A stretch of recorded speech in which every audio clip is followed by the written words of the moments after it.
Good evening. I'm Terry Yoffe, and welcome to Coach World TV. Tonight, as my guest, I have Josephine Rotolo. Hi, Terry. Josephine. Hi. Josephine is a career and personal development coach, as well as the ICF Long Island chapter incoming president. That will start in January.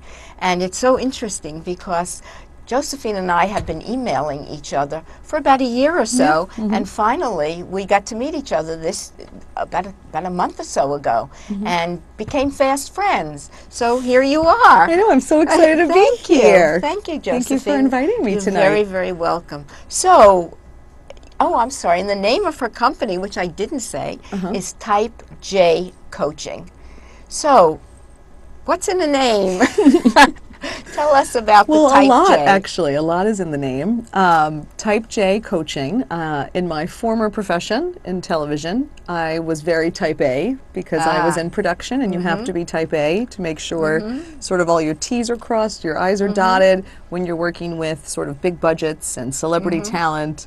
And I thought in my coaching world, or my coaching life profession, I wanted to be a little bit more balanced. So I came up with Type J, which J is also for Josephine, and also relates to sort of the Myers-Briggs personality assessment. Okay. So I'm a J also. Oh, okay. And also just in terms of my type of coaching. That's kind of where I got the type. Okay. So every coach, I think there's a coach for every person. You know, it's kind of like picking out someone who sort of resonates with you on a personal level. And my sort of style of coaching or type of coaching became Type J. So tell us a little bit about your style of coaching, and why, what does J represent in your coaching? Yeah, and I love it. I really wanted to sort of come to people with sort of an optimism, an enthusiasm, a motivation, and confidence. Because sometimes when we're going through some sort of transition, whether it's at the job or in our lives, you know, sometimes you need to borrow somebody else's confidence until you can kind of feel like, okay, I'm coming into my own, I need to figure out what it is I want to be doing. The coaching that I do is sort of career development, personal development. Okay. So tell us a little bit about that. I didn't mean to no, that's jump in okay. there. But I'm a Type A. and I'm a Type J, yes. But yeah, a lot of the career development and personal development, I think, really comes from sort of how to help people sort of when they're not clear on where they're going. As a coach, my job is to sort of get them clear or help sort of get them getting prioritized in terms of what's important to them.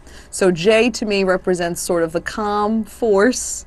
One of my clients said, you have a good style. It's kind of very calming and safe, but also kind of getting people moving. Because I think part of what's important about coaching is it's got to be a safe place. You have to work with someone that you feel is clearly, your partner in this, right? So you want someone who's going to sort of support you along the way, but also keep you moving. Because part of what coaching's about is how to come up with your strategy for your plan B or whatever plan you're working on, but really how to come up with a game plan for what you want to be doing and how to get there. So as a coach, it's sort of, we sort of do the self-exploration, but then we want to get someone to a specific goal or result. Right. So that I think it's a big part of. I call myself a personal and professional development coach. Which is very connected. Very connected. And I think with coaching, there's many different pieces that create the entire puzzle. So it's helping them reach their goal. And then certainly what gets in the way of their reaching their goal. Yeah, and we're people first. I mean, I always say this to my clients, we're people first, then we have jobs and careers.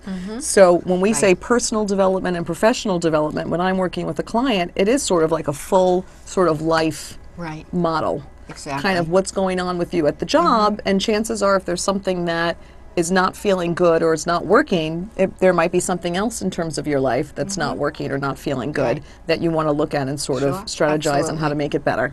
So I know you get it because we're coaches. Oh yeah, I get it. But so you briefly mentioned, and then you kind of flitted by it, your background was it's television. Okay, tell Yes, us television how production. you segued from television production to coaching. Yeah, I think you are who you are, and I think you have many lives in this world. My background, I went to Syracuse University, which was, a top-notch, still is a top-notch school in communications, and I was a broadcast journalism major. So this was what I was going to do with the rest of my life. It was in front of the camera, and then I actually did some internships and decided that behind the camera, television production was more sort of my style. But you are who you are, and what I loved about broadcast journalism is telling people stories. So meeting people, finding out about them, sort of what makes people tick, what sort of interesting opportunities are out there, and I always gravitated towards the stories of sort of how do people sort of, bring themselves up and sort of get themselves out of a tough situation and transition into something better. So I loved that in terms of my broadcast journalism. Went into television production because, again, I felt like behind the camera I was sort of the person putting it all together. So I loved it, and to this day I'm still a big fan of television. I love it, and there's a lot of work that goes into it. It does take a village. But the same sort of model, I went from sort of telling people stories to getting a team together to create a story, right? So kind of figuring out, I worked in soaps at ABC Daytime, yes, and sort of telling, that was, obviously a fiction story, but then also doing sort of documentary, which was real stories, and kind of working behind the scenes there, and then entertainment in terms of a television network, also in production. So there's a whole team environment. I think I always sort of loved people, so their professional development was of interest and their personal development. So I would work, with people sort of by my side, but also really be interested and curious about their lives and sort of how to help them along and what it is that they wanted to do. So I was always that person. But television, to make this get to the point, I'm sure, we only have a half-hour show.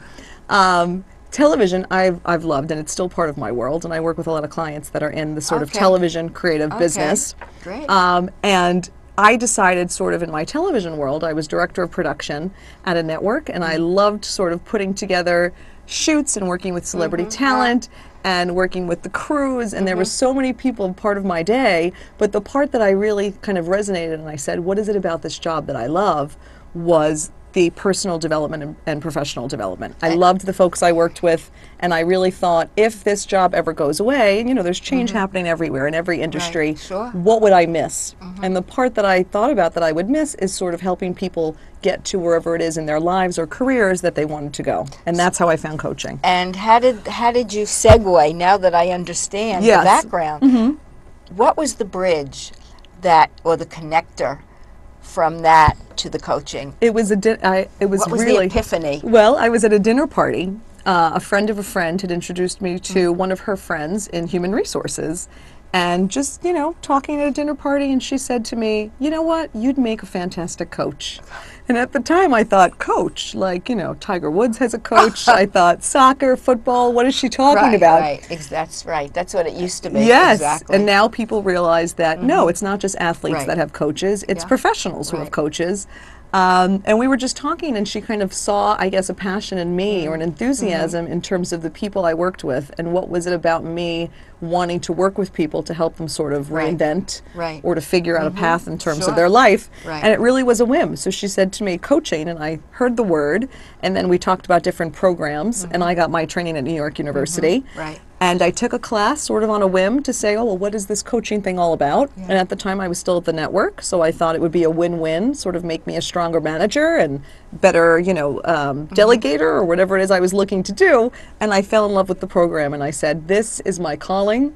This is what I will be able to do with people in my life. I think I've been coaching for as long as I can remember, but this gave me an opportunity to really actually call it something and realize that there's a profession out there.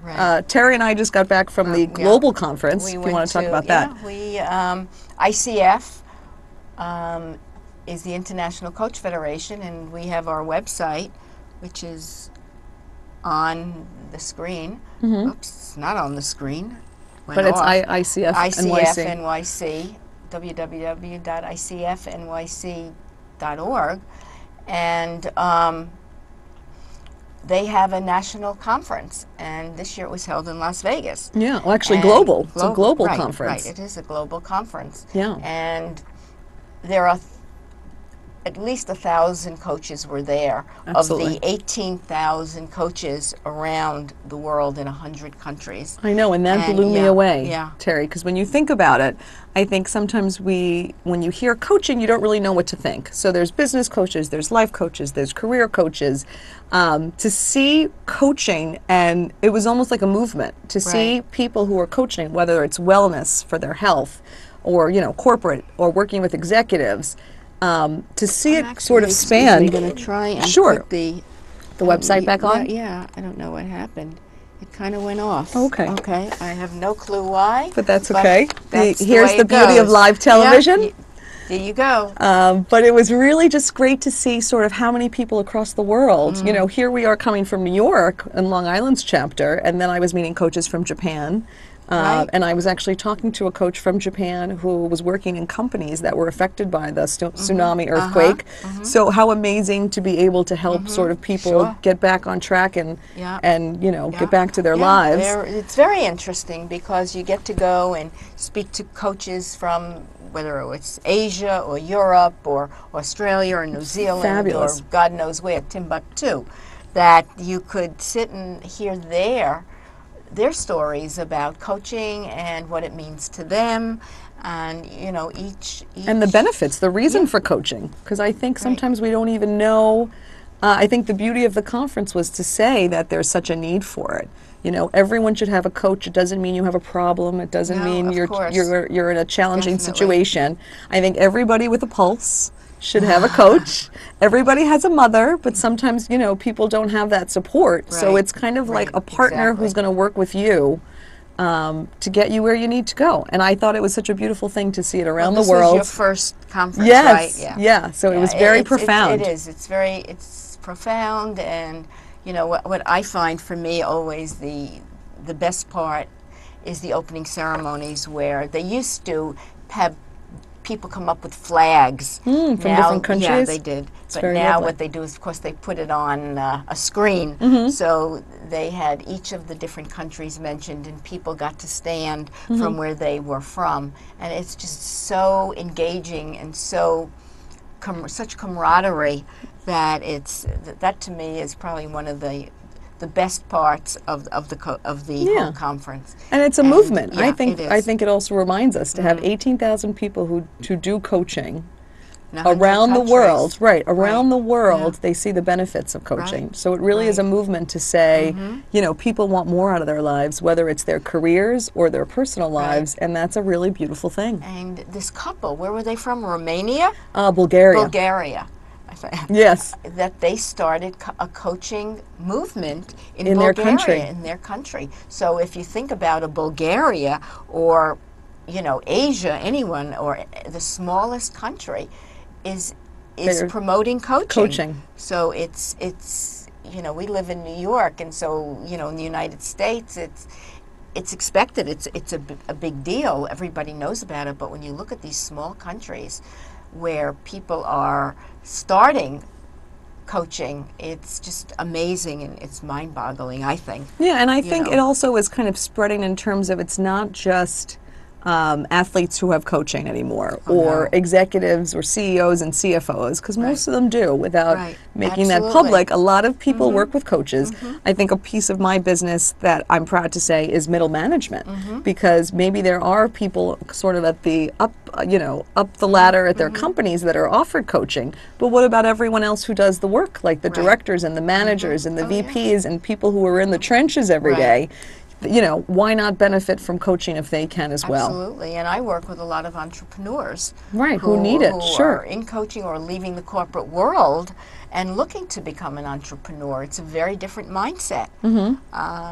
So yes, we could sit and talk about Yeah, we coaching can. all day Whatever. long. Yes.